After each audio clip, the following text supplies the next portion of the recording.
controller told us that these objects had been observed for over 2 weeks, coming down from over 80,000 feet, rapidly descending to 20,000 feet, hanging out for hours, and then going straight back up. For those who don't realize, above 80,000 feet is space.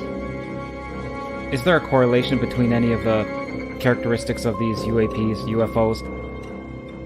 What we tend to see are the smaller vehicles tend to be, think of a sports car. The large ones tend to be, not always, but almost exclusively either triangular shape or boomerang shape.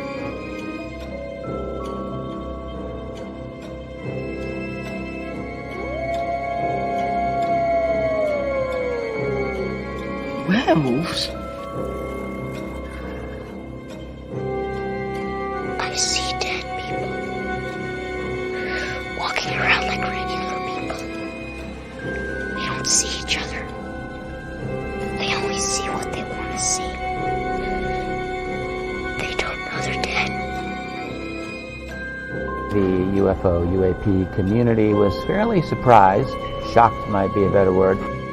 If you believe we have crashed craft, stated earlier, do we have the bodies of the pilots who piloted this craft? Biologics came with some of these recoveries, yeah. Were they, I guess, human or non-human biologics? Non-human.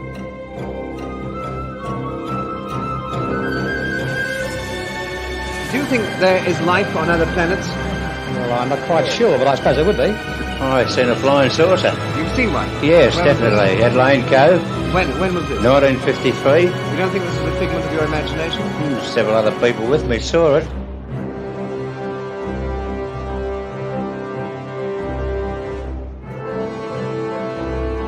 I'm not wishing that all that stay with me.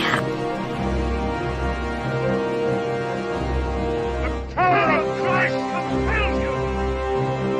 The power of Christ compels you!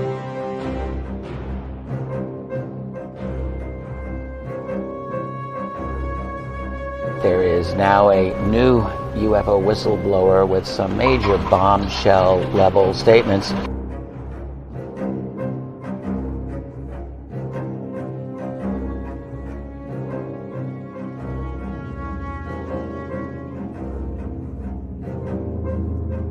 There is very compelling evidence that we may not be alone.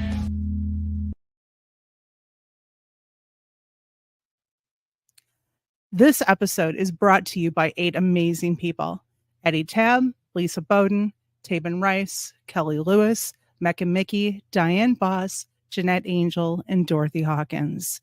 And a special thank you to all of the subscribers on YouTube and the followers on Spotify. If you wish to support the podcast on YouTube, you can hit that join button below to become an Eyes to That Sky member. Or if you want to join our Patreon or provide other support, the links are below in the show description. But now, on with the show.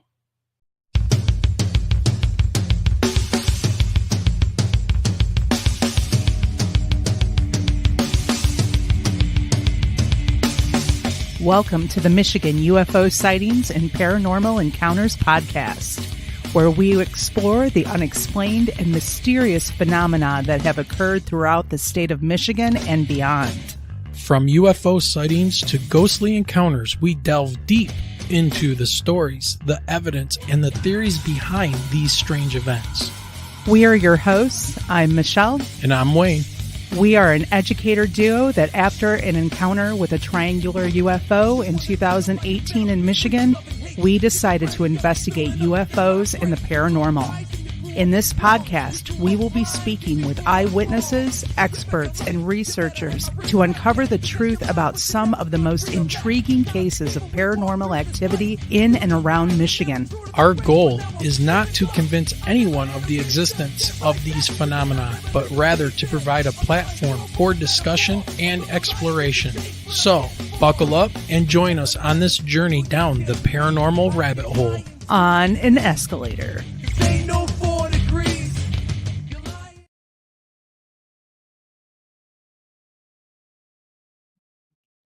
Hey, what's going on, everybody? Welcome to the Michigan UFO Sightings and Paranormal Encounters podcast. We are coming to you live tonight anyways from Southeast Michigan within the shadow of the great Motor City, Detroit, Michigan, as I am down in the bunker all alone tonight. So we want to thank you, and I want to thank you for joining us tonight. It is Sunday, August 11th, 2024, and welcome to the insanity of the presidential election year. We've got that election just on the horizon. So very quick news. Michelle is out of town. She will not be back till tomorrow. So I am on my own. So I'm doing this as a bonus episode. I want to talk about a couple of news articles that I thought were interesting. Wanted to still get a show out there. And I'm just going to say this disclaimer right now. Okay. And hopefully people that come in late watch the beginning of this. Here's my disclaimer. In my defense, I have been left unsupervised. So therefore, I am not responsible for what might happen tonight. I'm just saying, all right? Of course, I'm kidding. But real quick, if you guys want to email the show with any of your UFO sightings or any paranormal type of encounters, you can do so at mi.ufo.podcast@gmail.com. And I can see that my lovely wife is in the chat room here on YouTube. So she says, Michelle is still stopping in to say hello to everyone. That's why everybody comes here. So absolutely. All right. What else do we got going on? If you want to make a donation to the podcast, you can do so with PayPal, Super Chats, buy us a coffee. Check out our merchandise store. Join our Patreon. All of those links are below in the show description. Click down below there. Click down below. And when you do that, you're going to see a Linktree link. Click on that, and it'll give you all of our links to everything. So, all right. Now, something kind of creepy I've discovered. Interesting. And, I guess I'm just going to leave it at that. But we need everybody's help to fight this whole shadow banning thing. Come to find out, we've been shadow banned because, well, we're a small show. But even though we're a small show, at least on YouTube, we don't get recommended out. And they also play ads on our stuff that we don't get any kind of a revenue for, even though we do a show on their platform. Okay, fair enough. But according to our analytics, it says 65.2% of you watching this, even at a later time, are not subscribed. So this is where you guys can help us out totally free of charge. Hit that subscribe button, hit a like button, leave a comment, but just click on that subscribe button and get notifications when we're going live. And even if you can't join us live, it still helps out the show. All right. And one of the things that it does too is not only does it keep us motivated to keep doing the show, because sometimes this gets really difficult, especially when the school year kicks in, but the larger our subscribers, the bigger the guest we can entice to come on the show. All right. So that's really how it can help us out, is the more subs we have, the more guests we can get on our show, because they want to be seen by more and more people. Okay. And it makes sense. They usually have a book or their own show or something like that they want to promote. And I can totally understand that. So again, if you can help us out, the best way to do so is just hit that subscribe button, turn on that notification bell, leave a like, just slam that like button, and leave a comment. Even recommend us out. That helps out too. If you got one of those crazy tinfoil hat people that you're friends with, and they're talking about Bigfoot and they're talking about UFOs and alien probes and all that stuff, send them our way. I mean, they might like the show. Another thing too, which is very interesting, if you're listening on Spotify, that's just like if you listen to our audio podcast, because we do release this as an audio podcast after the live is done. Please make sure you're hitting that follow button on Spotify. We're getting lots of downloads, but not a lot of followers. And so we need those numbers to kind of match up. So if you're listening to us right now, hit that follow button on Spotify. Now, next week, big week next week. Next weekend is going to be huge. It's going to be huge. It's beautiful. That's my Trumper impersonation. But next week is the 100th episode of doing this podcast. So to celebrate, we're going to be having a get together at our favorite neighborhood restaurant, and that's New Boston Coney and Grill. That's Saturday, August 17th, 2024, starting around 3 p.m. Eastern and going to 7 p.m. You can find New Boston Coney and Grill at 37005 Huron River Drive, New Boston, Michigan, 48164. Now, to clarify, because I've been going over this with a few people on our YouTube discussion community discussion page. It is not the place that is across the street from McNasty's, the bar. Yeah, we're a small town. We have like one bar, two restaurants. Both restaurants are called, Coney Island. All right. But one is Tony's. The other one is New Boston Coney and Grill. We're going to be at New Boston Coney and Grill, not at Tony's. Okay. Nothing against them or anything. We are just good friends with the people and the family that runs New Boston Coney and Grill. They are beautiful people. They're nice people, very loving. And every time you go in there, they make you feel like you are part of the family. They have amazing food, and we couldn't pick a better place here in our hometown to go to other than New Boston Coney and Grill. So come on down. It's going to be from 3 p.m. to 7 p.m. Eastern time. And once again, that's New Boston Coney and Grill, 37005 Huron River Drive, New Boston, Michigan, 48164. All right. Now, we were talking about possibly doing some live recording at their place. I don't know if we're going to be able to get that set up. So this is just going to be like a meet and greet. Everybody come in, buy your food, hang out, tell stories, talk, laugh, have a good time. All right. It's the first time we're ever doing anything like this. Hopefully it turns out really well and everybody has a good time, and maybe we'll do it again. All right. So the other thing about episode 100, it is all set up and ready to go. All right. So August 18th, that's Sunday at 8 p.m., we're going to be having Dennis Stone. He is the owner and proprietor of America's Stonehenge in New Hampshire. He's going to be coming back on the show, and we're going to have Jared Murphy of NotAliens.com and Michael Roser on, and probably a couple other crew members from the ArchaeoX team, which I'm part of that team. And we're going to talk a little bit more about our company and what we're trying to do. But I'm going to wait for everybody to get on that night and talk about what our goal is as a company and what we're doing. I can tell you that it has a lot to do with exploring and finding ancient ruins. So yeah, we'll talk more about that later. So we're going to talk about, by the way, this is what's on the docket for next week. We're going to talk about the latest technologies for exploring ancient sites, the possibility of high tech in the ancient world, UFO involvement.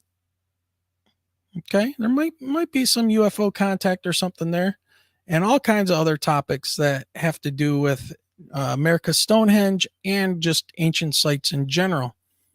It's probably no surprise to anybody that, from my standpoint, I think before the flood that happened 12,500 years ago, spoiler alert, we had a transatlantic traveling and exchanging of information civilization on this planet. It is, without a doubt,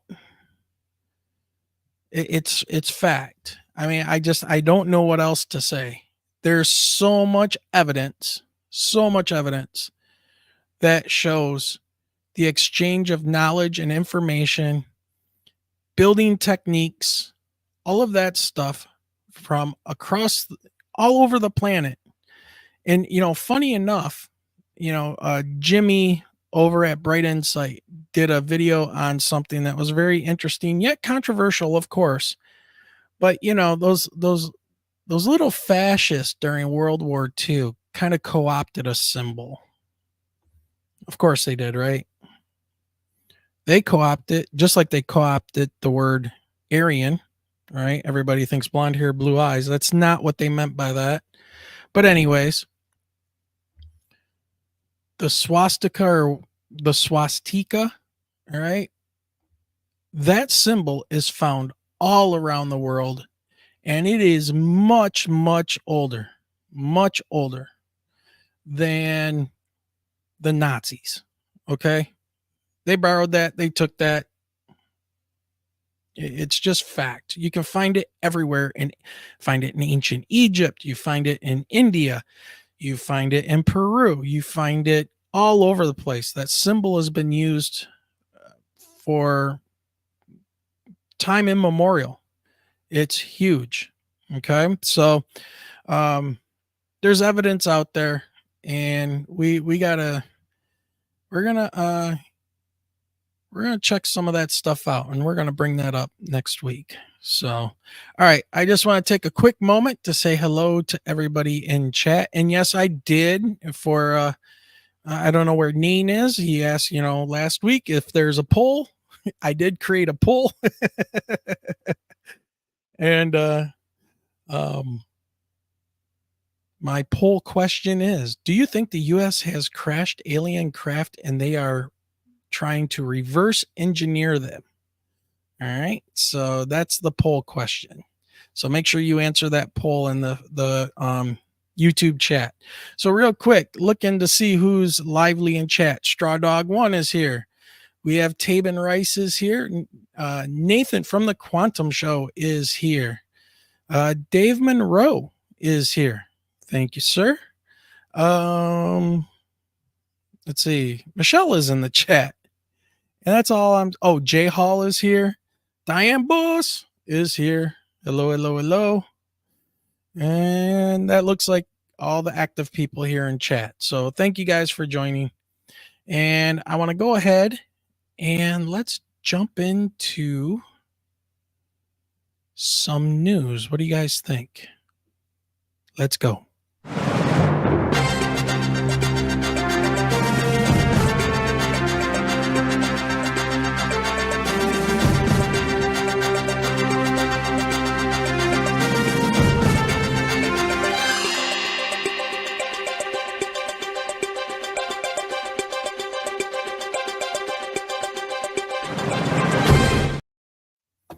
All right, here we go. Let's take a look at this.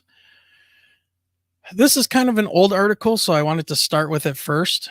And let me blow it up here a little bit. Oop, not that one. This one. And I'm going to go into this a little bit.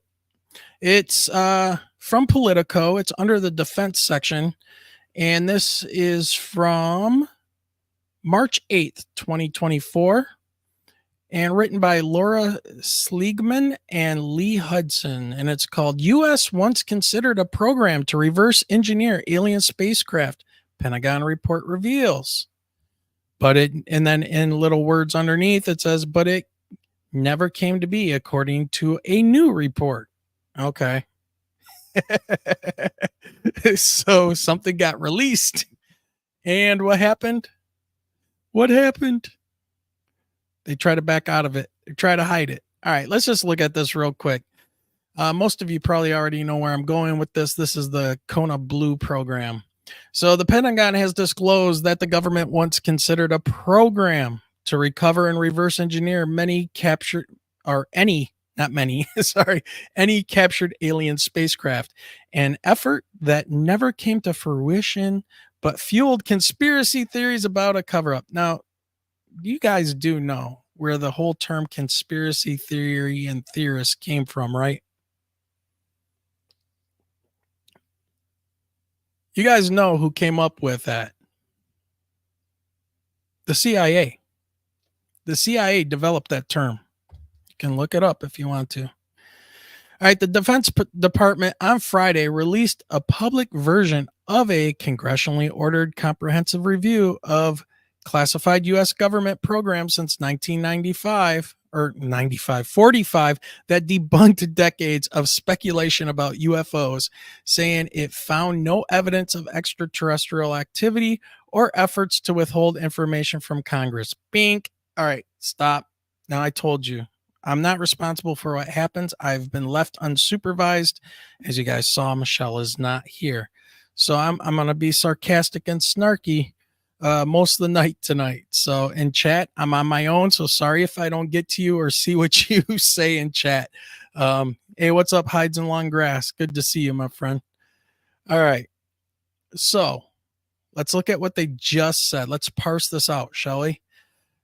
So the Defense Department on Friday released a public version of a congressionally ordered comprehensive review of classified U.S. government programs since 1995 that debunked decades of speculation about UFOs, saying, now listen to what it said, saying it found no evidence of extraterrestrial activity or efforts to withhold information from Congress. It does not say they did not find any evidence that they're reverse engineering captured or crashed UFOs, or maybe even discovered. I personally think that there's probably not any crashed UFOs, but and maybe there is, but there's more of a high probability that they found some type of an ancient craft buried somewhere. Okay. And that messed with them. So maybe it was just landed and abandoned. Who knows? However, DoD's All-Domain Anomaly Resolution Office did discover a program that was proposed to the Department of Homeland Security in the 2010s, codenamed Kona Blue, to reverse engineer any recovered extraterrestrial craft. Okay. Being a former military guy, I've spent a lot of time studying military stuff, and I am going to say this in their defense. The U.S. government plays war games. Okay. And they try to act out every kind of scenario of people that we would go to war with. And I'm pretty sure the CDC does the same type of gaming, you could say, game theory of like COVID outbreaks and things like that, right? The government is always wiggling and trying to run simulations about, okay, well, what happens if we go to war with the European Union tomorrow? Well, how would we deal with that? And they run the scenario. And these people do this stuff all the time so that there's always some kind of a plan in place for something that happens. Now, when I was in the military and in my infantry unit, we had 3 stages of readiness. We had red, yellow, and green. We just use those colors, right? Green was you're not being deployed, and that's usually like your time off to do extracurricular stuff, like go take your college classes, et cetera, et cetera. Yellow was you were on backup to the reds. And the reds were guys that were pallets loaded, ammunition loaded, gear loaded, and they were the first to go if there was a call. And we cycled through which groups, okay, which battle battalions would be in those different phases. Okay. So let's say for whatever reason, red couldn't go, then yellow would go. Right. So you always had a backup to the backup, redundancy.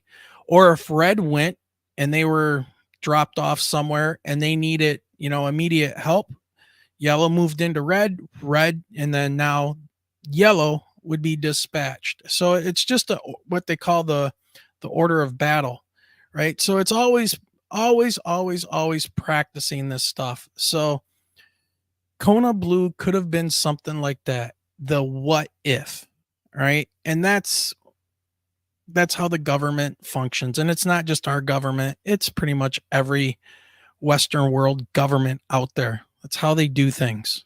Okay.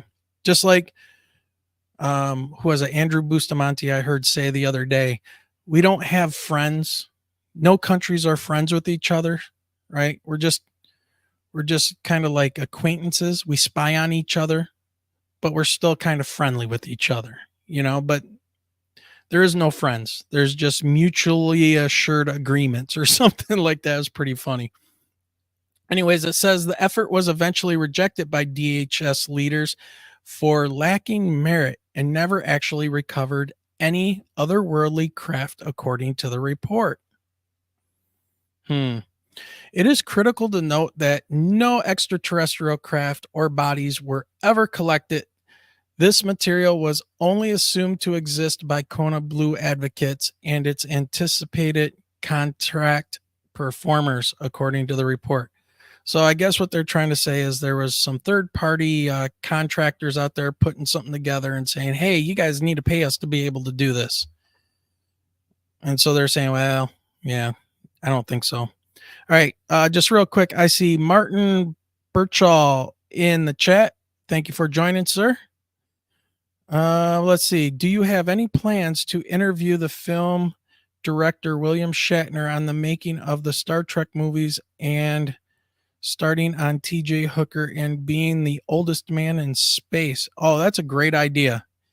That's a great idea. I should reach out to his agent and see if we can get him on. That would be really cool. I would love to have William Shatner on. Night Owl's on. What's up? How are you, Night Owl? Good seeing you. Welcome, welcome, welcome. Ia is here. Woo Riders. DG is here. Thank you for joining us. All right. Let's see. Do I want to continue on this or we can all right, let's go a little bit more. It says Kona Blue was not reported to Congress at the time because it was never established as a highly qualified or classified special access program. It was declassified for the Arrow report released Friday. Tim Phillips, Arrow's acting director, told reporters. Deputy Defense Secretary Kathleen Hicks notified Congress of the program when it was identified in the spirit of transparency, the report states. But that effort fueled a wave of reports of a long-standing U.S. government cover-up stemming from people with various connections to the program, Phillips said. Ooh. Let's hear that one more time. But that effort fueled a wave of reports of a long-standing U.S. government cover-up stemming from people with various connections to the program, Phillips said. Well, that's interesting. It's almost like the government loves to just bite themselves in the ass. Anyways, you guys want to finish reading this, feel free. I'm going to put the links down in the show description. Again, Politico. You can find this on Politico. U.S. once considered a program to reverse engineer alien craft. Pentagon report reveals. I think they have something. I don't know if it's alien. It may just be some of our high-tech ancient stuff. We shall see. All right. Let's go to our breaking news. Now, this is, I'm sure you guys probably heard about this, but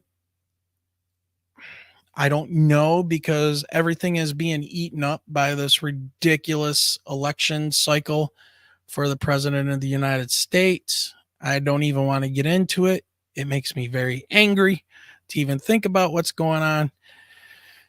All I'm going to say is I'm wondering to myself, is this the best we can do as a country of 380 million people? Seriously. Democrats, Republicans, I'm looking at you. Is this really the best? Is it the best we could offer up? I could go on a huge tirade, but I'm not going to. I told my wife that I am marked safe from anything to do with the elections. I just got to say, though, and I told you I'm left unsupervised. So the amount of rhetoric on both sides that I'm seeing is absolutely ridiculous. It is ridiculous. I can't understand it. And why are you people arguing about it? You are never, ever, ever going to change anybody's mind. Never. People vote the way that they vote based on their own decisions. Okay? So arguing with somebody, you're not even debating. You call somebody a name. That's the end of the discussion. That ad hominem attack, you call somebody stupid, right? You call somebody dumb for voting for X, Y, or Z. It's no longer a discussion. So that's all I'm going to say. All right. All right. Let's go on to this breaking news. This is amazing. And it freaks me out because of who it is. Let's go to this. Boeing Starliner astronauts could remain in space until 2025, NASA says. This is by Micah Hanks, our good friend, over at the Debrief. So full credit to him writing this article. Yeah, okay. So Boeing has their ship stranded docked to the International Space Station. What? So these guys are basically trapped. So let's go through this and see what Micah writes and see what they have to say. Because this is, I don't know, somebody get on the red phone and call Elon, right? He's got some ships that work. And then, and wasn't it just a couple Boeing employees not too long ago that kind of got deleted or died mysteriously when they were going to go and testify?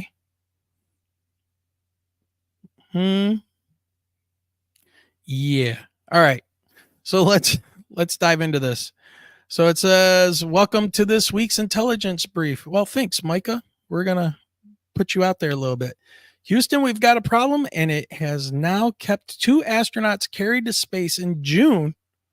Dang, it's already August. Aboard Boeing Starliner spacecraft on the International Space Station for weeks longer than their original mission plan entitled. This week, we'll be looking at new revelations this week that could mean NASA is looking at a Plan B scenario involving SpaceX. Hey, I called it. And then why the problems with the Boeing Starliner spacecraft could be worse than we realize. Oh, okay. And what this all means for Boeing amidst a complicated year of setbacks for the aerospace giant. All right, let's let me see. All right, so let's just look at this. NASA floats Plan B for retrieving Starliner astronauts. This week, we learned that NASA is now considering whether to return a pair of astronauts to Earth on a SpaceX spacecraft after they were carried to the International Space Station on a Boeing spacecraft more than 2 months ago for what was expected to only be an 8-day stint in orbit. Okay, anybody been trapped on the tarmac of a runway for like 2 hours sitting in an airplane, right? These guys are trapped on the space station. Dude, that sucks. That absolutely sucks. Get Elon on this, okay?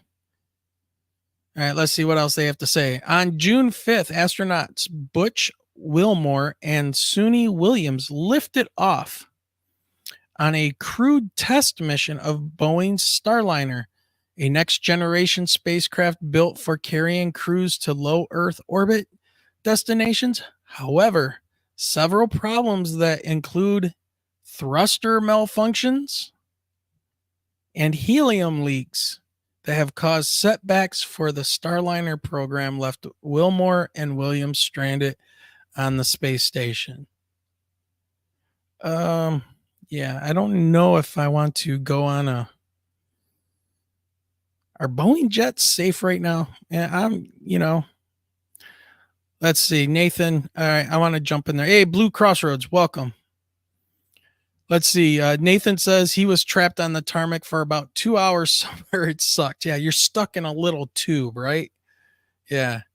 The AARP astronauts, says Hayden Grass. All right, let's keep going here. On Wednesday, the mounting concerns about the Starliner ultimately led to projections that the astronauts' extended stay could go on for up to several more months, possibly keeping them in orbit until February 2025.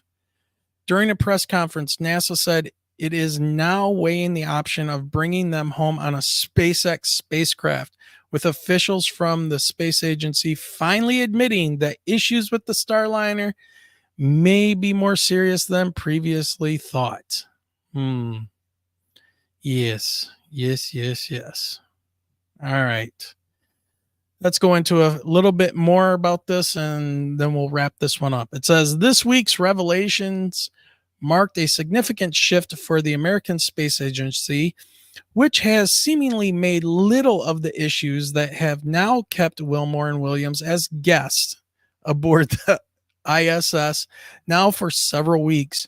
It also revealed how NASA, despite maintaining an unwavering appearance publicly, had in reality been undergoing internal division. According to sources who were reportedly familiar with the matter, which led to the agency quietly beginning talks with SpaceX about the prospect of a Plan B effort. Look, you're talking about two people's lives in jeopardy here based upon mechanical issues. Stop messing around. Don't worry about your damn ego. Get with SpaceX and get those people off the space station. Yeah, they have food and water and stuff, but we're not built to live out there like that. So, yeah, it's just not cool. Just stop it. I just hate that. It just seems like they're more willing to protect whatever little bit of credibility they have for the expense of two people's lives. It doesn't make sense. Unfortunately for the waylaid spacefarers, the new plan to potentially use a SpaceX spacecraft to bring them home will likely require them to remain in orbit for several more months, spending the Christmas and New Year's holidays in orbit. That's not cool. Come on. The contingency plan revealed this week would likely involve a Crew Dragon capsule, which normally carries 4 astronauts into orbit with only half that number of crew members. Yeah, because you got to put 2 in there when, you're picking up 2. It's an Uber. All right. The ultimate Uber. 2024 has been a tumultuous year for Boeing, seeing the aerospace giant at the center of controversies. Oh, wait a minute. Not conspiracies, controversies. Okay.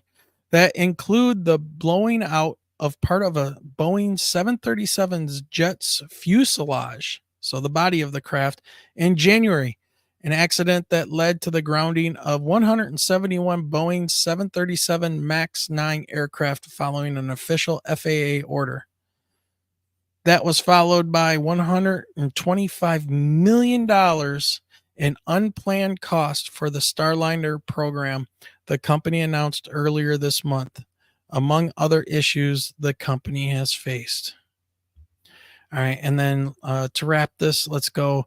Nonetheless, Boeing maintains a confident stance in public, assuring that there are no reasons for significant concern about the Starliner's capabilities.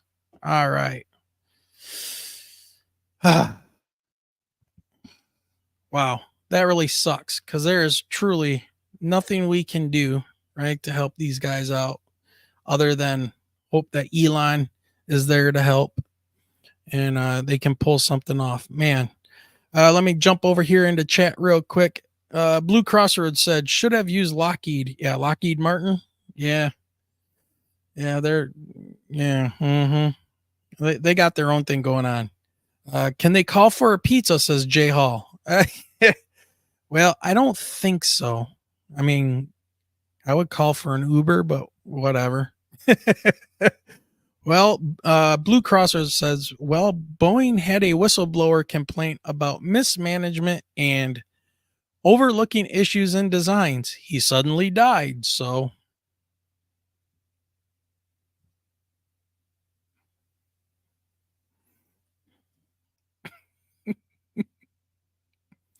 Yeah. Yeah, by the way, thanks, Straw Dog. Tap that thumbs up. Hit that like button, please. Appreciate it. All right. I just feel bad for the two astronauts, right?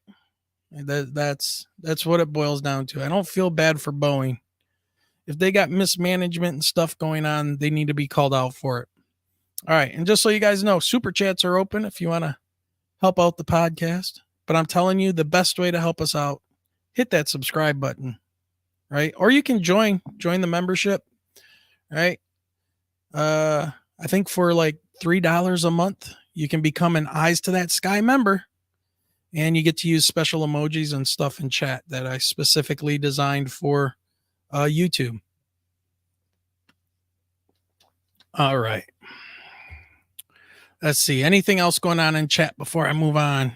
Smack that thumbs up like a fairy tale. What? Stepchild? Blue Crossroads. Yeah, don't smack your fairy tale stepchild. Okay. So Mike Pales is here. Says Perseid shower tonight. I think so. Is that tonight? Meteor showers? They'll probably be going on for a few days if that starts today. All right. Let's get into something else. And I'll tell you what, the debrief has been awesome. So these next stories are coming from the debrief. And by the way, I will link all of these articles down in the show description. Go hit their web page, read it, give them some love. Let's jump on to the next one. This one I find very interesting because I do a whole class project around this. So let me bring this up. Check this out. And let me go ahead and blow this up. All right. Love this. Terraforming Mars with metal, heavy metal, with metal nanorods could be 5,000 times faster than greenhouse gas proposals. So this is from Christopher Plain at the debrief, August 7th, 2024. So let's dive into this. Researchers, now there's a big problem here. And if you guys don't remember, you don't know, or you're new here or whatever, my background is I am an educator.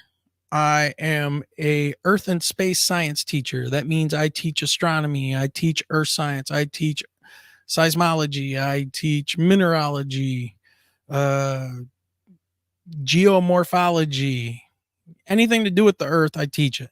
All right. So I've studied Mars quite a bit. And this is where me and Elon kind of part ways, because I don't ever think that humans are going to be able to live on Mars. And I'll explain why once we get through this. So let's go. Researchers studying the concepts for terraforming Mars to make it habitable for possible human colonization have found that using metal nanorods, sounds like a heavy metal band's name, right? Slaughter to Prevail with special guest metal nanorods. All right. Anyways, sorry. Squirrel moment, ADHD kicking in. So metal nanorods injected into the planet's atmosphere could accomplish the task 5,000 times faster than popular approaches involving the release of greenhouse gases. The author of the study, published in the Journal of Science Advances, also determined that the massive number of metal nanorods needed to accomplish the planetary engineering task could be manufactured from iron and aluminum available on Mars. Okay. We show here that artificial aerosols made, and this is a quote, by the way, that artificial aerosols made from materials that are readily available at Mars. For example, conductive nanorods that are approximately 9 micrometers long could warm Mars greater than 5 times 103 times more effectively than the best gases, they write. There's a problem, but let's keep going. Terraforming Mars, from science fiction to science fact. Terraforming Mars or any other planet to make it habitable for humans is a staple of science fiction. 2 weeks. 2 weeks. All right, everybody. What movie is that from? We're talking about Mars. 2 weeks. Come on. Somebody in chat. And I know there's probably people listening to this later that are screaming at their devices, whatever they're listening to this on. 2 weeks. Come on, come on, come on. Somebody's got to know this in chat.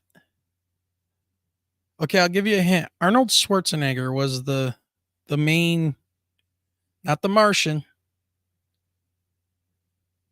This had Arnold Schwarzenegger in it. It had to do with his brain and him being a secret spy. Then they actually remade it. Come on, come on. Total Recall. Tabin wins. Ding, ding, ding. That's right. Where he was using the Paradox Fossils got it too. All right. Night Owl got it. Yes. All right. Good job, guys. Yeah. Remember when he was disguised as the big heavy set woman and he had the mechanical mask helmet on? And they asked her, he was dressed as a female. He's like, they asked her how long is her stay on Mars, and she tried to say 2 weeks, right? And it malfunctioned and was like 2 weeks. Sound like my cat Ash. If my cat Ash was a human and he could talk, that's exactly what he would sound like. His eyes are crossed. He sticks his tongue out. He's just 2 weeks. All right. Anyways, sorry. Major digression there. Thought I'd just have a little bit of fun. And by the way, I see Paradox Fossils. Alan is here. Thank you very much. Oh, wait a minute. Wait. Something just happened. Dusty sent $8 PayPal. Thanks, man. AI on Mars, replicators. I think that's where they're trying to go with this. So Dusty, thank you very much for that. And I really appreciate it. Wasn't expecting it. So thank you. You get a nice shout out. All right. Quado Lives. Oh my God, dude. The creepiest. Listen, that movie broke so many things in my brain. Dude, Quado Lives. They're like, who's this Quado guy? And you think it's the dude standing there with the shirt on until he unbuttons his shirt. And this little attached, I don't know, Siamese twin or something comes out of the guy's stomach and holds out his hands, right? And he's going to do mystical woo-woo stuff. Oh my God, dude. That was insane. It broke my brain on so many levels when I was younger, when I saw that. I loved the movie, don't get me wrong. But high traces of xenon are being found on Mars. Yeah, well, it's just, dude, it's just, the movie was, oh, and how can you forget the one, I think she was a sex worker in the movie at the bar. She turns around, opens her shirt, and she had, 3 breasts. Right? Yeah. Okay, Tabin.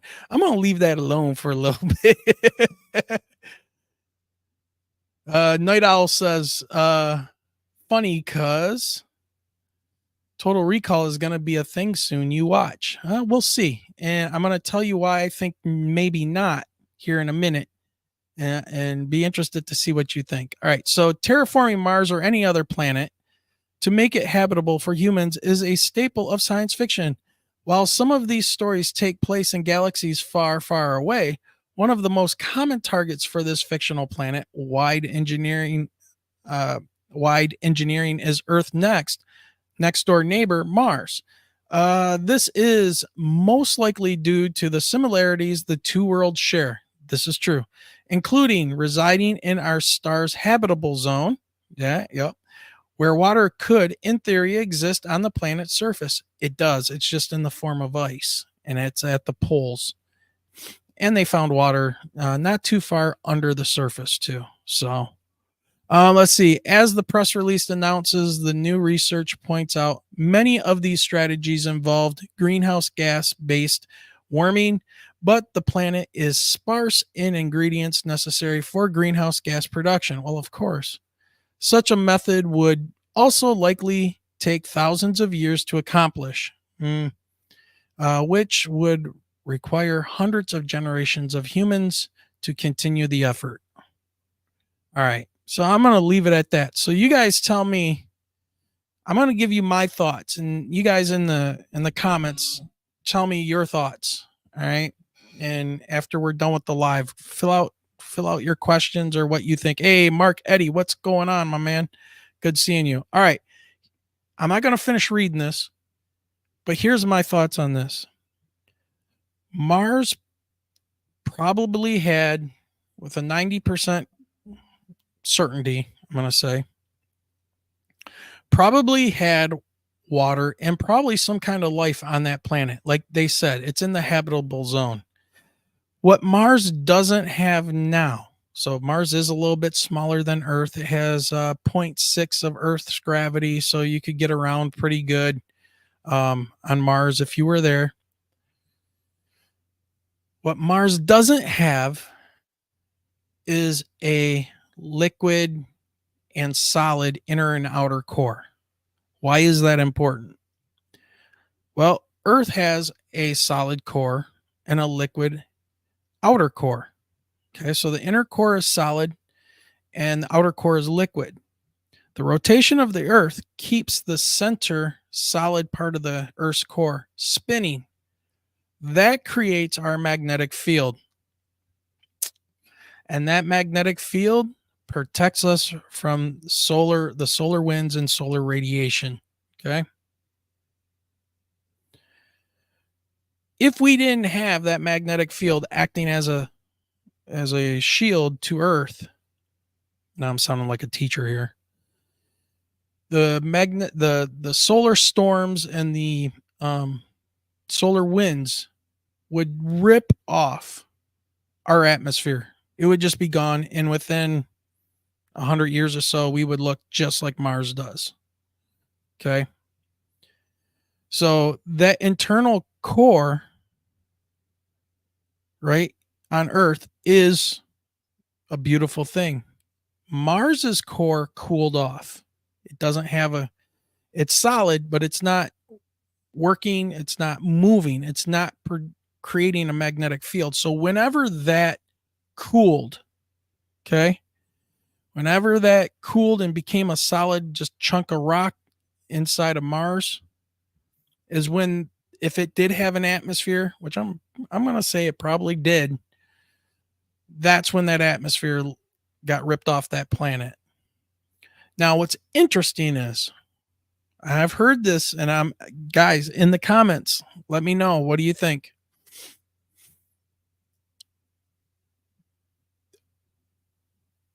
Humans may have came from Mars. Why do I say that?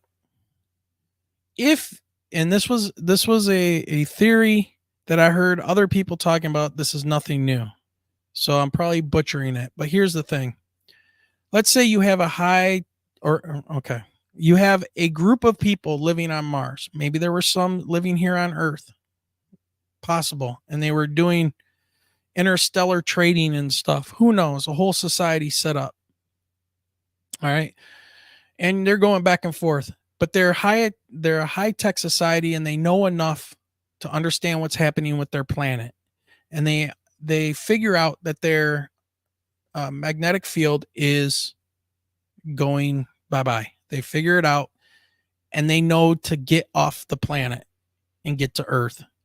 So it is very possible humans, or a species of humans at some point, some very smart people, came from Mars to Earth before it was destroyed.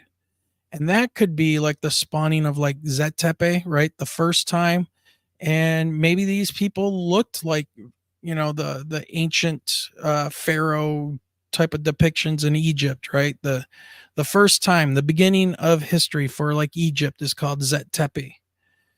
And when you read about, Horus and all of these people, they talk to them as gods, but right? It is possible. It is possible. So let me jump over here to chat before we get to the last article for tonight. So let me see, what do we got going on? Mars does not, Night Owl. Mars does not have a magnetic field anymore. And that's one of the things that concerns me about here on Earth. And we've been through a magnetic flip, right? Where we call it a pole shift. We've been through that before. Well, not with modern humans, but it's hard to know what that's going to cause. So Mars probably had, considering that there's all this evidence of running water on Mars, Mars probably had a working magnetic field and an atmosphere that allowed for running water. And then once that atmosphere was gone, that's it. Mars day is like 23.5 hours, says Night Owl. Let's see. Mars is older than Earth. I don't know if I can agree with that or not. I think we're all pretty much in the solar system the same age, give or take. Okay, so Night Owl says Mars day is like 23.5 hours. I know it's been said that we are better in tune with Mars than Earth. Yeah, here's the thing. It takes Mars almost twice as long to go around the sun one time. So the Martian year, right, is longer by extra Earth year. So whatever your age is now, if you were living on Mars, you would be considered half your age. So I would be like 25 right now. So, Toth, yeah, possibly. That's more going to be in Michelle's realm because she is the, what do you call it? She's the mythology teacher. So she studies that stuff pretty good. So I'm going to defer to her when she gets back here. All right, Tabin. Tabin says, it only takes, I believe, 10,000 years to erase anything but stone structures. A lot less than that, Tabin. Try maybe 500 years. Yeah. But yeah, a lot of stuff would be gone. Let's see. Oh, all right. This looks interesting. Mike Pales, the book on remote viewing called Cosmic Voyage. I was just reading. Is that, and I've got his book, Edgar Casey. That sounds really familiar. Cosmic Voyage. Anyways, it talks about what happened on Mars and how they escaped to Earth, and Mount Baldy was their original destination. Oh, okay. All right. I'm going to have to check that one out. I've got so many books to read. It's ridiculous. Night Owl says the Adam and Eve story. Yep. All right. Cool. All right. Let's get into this last story, which is going to be a little bit interesting. I'm not going to go too much into this. It's a lot of research and stuff, but let's jump over here back to the debrief. All right, Micah, I love you, bro. You're really giving us some great material tonight. But this article I thought was very interesting. And once again, full shout out to the guys and ladies over at the debrief. All right. This article caught my attention. August 9th by Christopher Plain. Once again, belief in God has been overwhelmingly linked with this specific behavior. Now, this is interesting. I wonder how many of you agree with this. All right. I wonder how many of you agree with this. Depending on how old I was when you asked me this, you're going to see I would probably give a very different answer. Let's see what it has to say. All right. People are more likely to associate the performance of good deeds with a religious person, and specifically a belief in God, according to researchers from the University of California. Merced? Is it Merced? Merced? I don't know. Never seen that. Anyways, previous studies. So basically what they're saying is, if somebody does a good deed, you ask somebody, hey, you saw somebody do a good deed. Do you think they were religious? And overwhelmingly people say yes, and they have a belief in God. So let's go on. Previous studies dating back over a decade had shown a bias linking atheists with less pro-social behavior and more immoral behavior, something also confirmed in the recent research. Okay. So what they're trying to say is that atheists are more like immoral, why? Because they're not scared of God. I don't know if I necessarily buy that, but maybe people believe that, right? Maybe that's the thing. Well, of course they did bad things.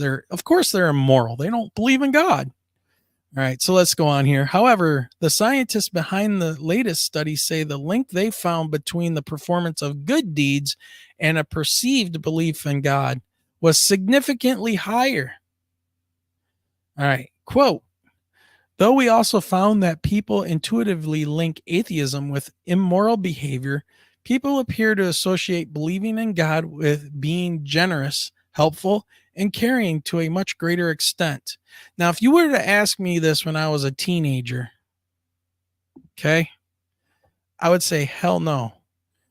Because when I was a kid and growing up, and I'd run into some of these, and to be fair, I'm pretty sure they were fundamentalists. I even ran into a guy here in Detroit that had a television show every Sunday that was a religious program. It was just by accident. My mom and I were out eating, and I was wearing my Slayer t-shirt at the time. And that Slayer t-shirt had a big picture of Satan's face on the front of it. And it said, join the Satanic Warmock, which is the war machine, right? And so, yeah, I was a metalhead kid in the 80s and 90s. I still am. So I already had a disposition based on the music that I was listening to. Right. I already had a negative disposition to anybody who was religious. All right. I was very much against it, if not probably somebody who would be considered on the other side. Right. A little evil child, my long hair and all this crap. Right. Because we're kids, of course. But if you were to ask me that back then, I would have said, no. You got that all backwards. People I know that are religious are absolute idiots, and they treat other people like garbage just because of how they look or what music they listen to. Fast forward to today. Most of the people that I know that are very caring and nice people are religious of some type. So I have to kind of agree with this at this point, right? Are they open-minded? It depends on the religion. If you talk to a like a fundamentalist Christian about UFOs and the paranormal, it's all demons, right? They're very, very frightened, I want to say, by that whole idea, okay, of UFOs and all that. Now, I don't understand why, because the church and Christians over the ages have thought about, and I think it was one of the popes that came up with what they called the plurality of, I think it was called plurality of life or something like that, that God did not just create life and humans on this planet. Right. And I can't remember what the actual theological, philosophical thought process is, but it's plurality of worlds. That's it. I remembered. And so the argument became, then did every world that had life put on it have to have Jesus or a prophet that died for their sins? And I think this is what the church, Catholic Church, kind of argues why they're now kind of okay with the fact that if aliens do show up here, there are space brothers, because when Jesus died here for our sins 2,000 years ago, okay, he also died for their sins, and they are space brothers. Now, I'm basing this all off of a religious thing that I don't get into.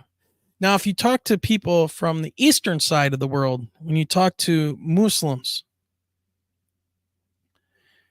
like the jinn, evil magics, things like that happen, they believe in that stuff to this day, right? The women are wearing hijabs, right?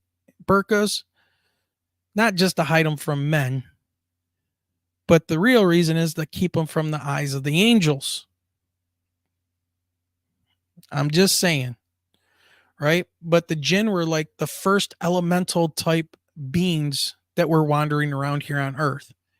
They die off or whatever, but their spirits are still here. You know, you could have some very interesting conversations that'll freak you out with the paranormal belief system when it comes to like Eastern mythology, right? With the like Muslims and their beliefs. It's very interesting. It really is. So anyways, big digression. All right. Where did I leave off? Helpful and caring, great extent. Explain Colin Holbrook. All right. Let's go on. Although statistically significant and with results displayed on a global scale, the researchers cautioned that their study only found a link between perceptions that those who believe in God are more likely to commit good deeds. Whether or not they actually more likely do is still an open question. Okay. So, and then this article goes on. Once again, I'll link this one down in the show notes as well. Fae folk. There you go. Paradox Fossil Allen brings up Fae folk. Absolutely. Absolutely. Right. There's all these mythologies out there, and they do come from somewhere, right? Whether it's religion or whatever. But yeah. So, all right, chat. Let's go ahead and take a look at the poll. Hopefully everybody had a chance to hit the poll. Let's see. We had 25 votes this time. And if you haven't voted, go ahead and vote before I do a reveal on the question, which was, do you think the U.S. has crashed alien craft and they are trying to reverse engineer them? Make sure you go up there real quick, put in your suggestion. All right. So let's see. Let me check chat real quick. And again, I gotta thank Rusty one more time. Big shout out, dude. Or Dusty. Sending $8 on PayPal. Big shout out, man. Thank you very much. All right. Let's see. Is there anything else I wanted to cover? Not really, guys and ladies. And by the way, according to, now this will crack you guys up. This is how messed up YouTube analytics are, okay? They say that 100% of the viewers of this show are men. Yeah, right. Right? That's it. The only people that watch this show are men. So this is why it's important for you guys to like subscribe and stuff. Because it's skewing the analytics and it's just false. Right? We've got members. Are the majority of our members of the Eyes to the Sky? I think the majority are female. So that's how messed up these analytics are. All right. Let's go ahead and close out the poll and let's see our results. Ding, ding, ding. Do you think the U.S. has crashed alien craft and they are trying to reverse engineer them? 92% of you said yes. 7% said no out of 26 votes. I think they do. I can't get on the alien craft just yet. But imagine if humans started or at least came from Mars at some point and they did land here on Earth and they hid their craft somewhere to start living here. And, you know, maybe in Antarctica. You know, Antarctica is getting some crazy attention lately. And maybe somebody found it or parts of it.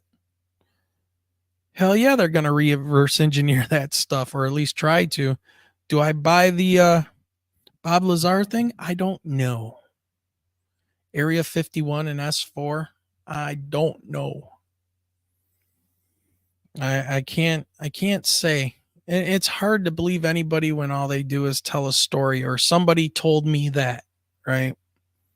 And in all fairness, it's all me, Michelle and I have, is we just have our story about that black triangle, right? So definitely Megatron frozen in ice. Hey, who knows, man? Who knows? Right, Tabin? All right. So one more time, you guys, if you want to email the show, make sure you hit us up at mi.ufo.podcast@gmail.com. All the support links and everything are down below in the show description. Make sure you click on that. If you're listening to us on Spotify, please make sure you hit that follow button. Share us out. Leave a comment. The likes help us beat this. They really don't like people talking about these subjects on YouTube. It's almost like they're talking about the jab or something to do with some viruses. I mean, I don't understand, but yeah, they really don't like small shows talking about this stuff. Whatever. All I can do is tell you about our experience, and that's it. But if you guys help and hit that subscribe button, even hit that notification button, it helps us a lot. And the bigger, oh my God, I forgot one big, huge thing. Hold on, people. Hold on. But the more subscriptions we have, the bigger guests we can get. And that brings me to one little quick thing. I wanted to talk about this. I'm going to share this. And this is somebody I would love to get on here. Okay, here we go. Ba-boom. That's right, Lou Elizondo. Right. Look at this bad boy. There you go. Imminent. Inside the Pentagon's Hunt for UFOs. Hardcover, released August 20th. All right, Lou, I'm giving you some free publicity, man. All right. Guys, this is coming out soon.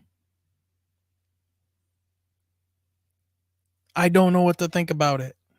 And I don't know if you guys were here last week when I had Keith Thompson on. I read a couple excerpts from the book. I'm going to read them again. And I want you guys to let me know. Let me know down in the description or in the comments below what you think about these. So here's what I pulled out of Lou Elizondo's book. No, I don't have the book. I didn't get the pirated version. I got this from somebody else. This comes from his book. So Lou writes, credible sources, including those involved at ATIP, told me, okay, and I have that bold. His sources, credible sources, told me the facts from several historic UAP crashes from which non-human bodies were recovered by the U.S. in addition to the Roswell crash. So he's saying somebody told him that the U.S. absolutely has non-human bodies. Now, are those chimpanzees? Right? And are you saying maybe Russian satellites are UAPs? I mean, I don't know. See, Lou has done a kind of a service and a disservice to this whole ufology and this whole thing. And I don't know. I'm going to read his book when it comes out. And then this is the other thing. And yes, I bolded the told me the facts because that doesn't mean anything. I can tell you guys something and say it's facts. It doesn't mean it's facts. That's the problem with all of this stuff. All right, talking about implants. Now, this is creepy and definitely something kind of, I don't know. It could be made up. I don't know. So, talking about implants, when researchers scraped away the human tissue, it's kind of gruesome. They find objects that resemble a technical device in size and shape, but without any circuitry whatsoever. I once held one of these implants myself, provided to me by a hospital in the Department of Veteran Affairs, where it had been removed from a U.S. military serviceman who had encountered a UAP. If this is true, this is going to blow the roof off of this stuff. And I can see why people want to believe it. I'm just going to say if. He says he held one in his hand. Okay. The material no longer or wider than a joint of one, not a joint, puff, puff, pass. No, a joint of one of your fingers looked more like a microchip encapsulated by a slimy, semi-translucent case of tissue. Yeah. It looked very similar to mother of pearl. Under a microscope, it was still moving somehow. Well, if it was gelatinous or whatever, okay. The doctor hypothesized that it had its own metabolism. OSAP and ATIP had also obtained photographs of these sorts of tiny objects from living foreign military pilots. Some of the specimens that have been removed from the individuals were allegedly sent to various medical institutions, such as the Centers for Disease Control and Prevention, the Food and Drug Administration, and then it goes on, and I ended it at that. So anyways, keep your eyes out for that, guys. $26.99 for the hardcover. I don't know. I'm going to get the audiobook. That's what I'm doing. So I'm going to listen to that thing and get it done. I'm going to be taking notes like I'm at a seminar. All right, you guys. I think that's going to wrap it up.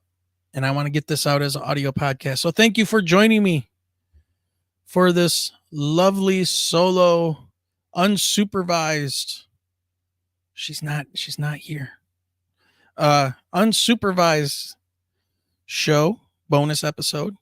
Next week, Saturday, August 17th, 2024, from 3 to 7 p.m. at New Boston Coney and Grill.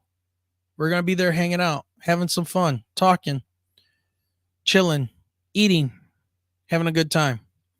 And once again, you can find New Boston Coney and Grill over at 37005 Huron River Drive, New Boston, Michigan, 48164. All right. And then Sunday is our 100th episode, August 18th at 8 p.m. Dennis Stone of America's Stonehenge. Jared Murphy of It's Not Aliens, Worse, It's Us, the author of that book. And then Michael Roser of Dark Hour Paranormal. And we're going to have some other members of the crew from ArchaeoX, a company I am now part of. We're going to talk about what is ArchaeoX? What are we doing? What does it have to do with Dennis? Megalithic structures and all that. All right. Anyways. All right. I'm going to jump on this. Mike Pales says, he wrote a whole paragraph. From one metalhead to another. If you have never heard of this Finnish band, I know. They will steal your soul in the best possible way. Their one song by Flora Jansen, and her voice caused the #1 most reacted to video in the world on YouTube. The concert is in Germany, Wacken Open Air 2013. Check them out. Nightwish. Yes, I have some of their albums. I know Nightwish. Yep. Very good. But Mike, have you ever heard of Draconian? And I'm gonna break the internet. Here's a hot take for everybody. I like Draconian much better than Nightwish. No, it's bad. I know. Hey, Hava, what's going on? I see Hava is in the chat. She says, ha ha ha, thanks for the shout out. Can't wait to see everybody. Yes, Hava is one of the family members at New Boston Coney and Grill. So you guys make sure you come out there and check them out. Yeah, Mike, definitely check out Draconian. I think that one of their best albums, if not their best album, is called A Rose for the Apocalypse. And I believe they are Swedish. But I think Floor was a singer at one point or something like that. And then there's Michelle who says, yes, Wayne listens to a lot of Draconian. You know, just when you think you're doing this all by yourself and you're not being supervised, the wife mysteriously appears. Hey, baby. Dutch, the current singer. Okay. Yeah. Great show. Thanks, Nathan. I appreciate it. Listen, everybody, I'm going to get going. I'm going to turn this around, get this out as an audio podcast. And once again, man, whoever is Dusty, of course, my PayPal is screwing up right now on my phone.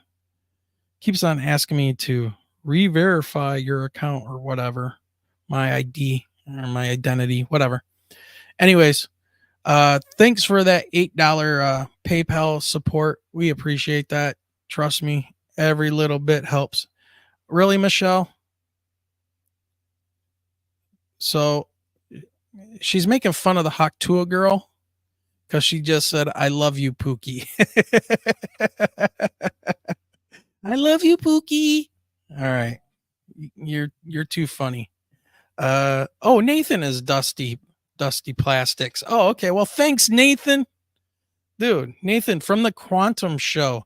You want to talk about woo-woo and get out there and have some great conversations? Get over to Nathan's show, the Quantum Show. Yep, absolutely. Well, thank you very much, Nathan. You are a gentleman and a scholar, sir. Truly appreciate you. All right, everybody. Have a great night. And this is where I usually look over at Michelle and go, Michelle? And she goes, have a great night, everybody. And remember, keep those eyes to that. What? Somebody type it in chat. Where do you keep your eyes to? The sky.